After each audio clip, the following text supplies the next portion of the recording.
శ్రీశైలం ఘాట్ రోడ్డులో ప్రమాదం జరిగింది. చిన్నారుట్ల వద్ద ప్రైవేటు బస్సు అదుపు తప్పి లోయలోకి దూసుకెళ్లింది. అయితే బస్సులో ఉన్న 50 మంది ప్రయాణికులు సురక్షితంగా బయటపడ్డారు.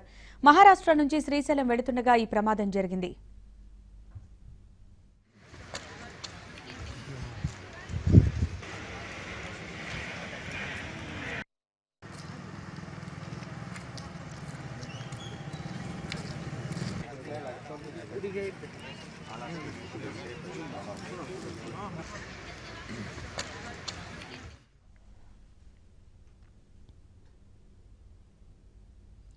బస్సు బ్రేకులు ఫెయిల్ కావడంతో లోయలోకి దూసుకెళ్లింది. ఈ సంఘటన శ్రీశైలం ఘాట్ రోడ్డులోని చిన్నారుట్ల మలుపు వద్ద జరిగింది.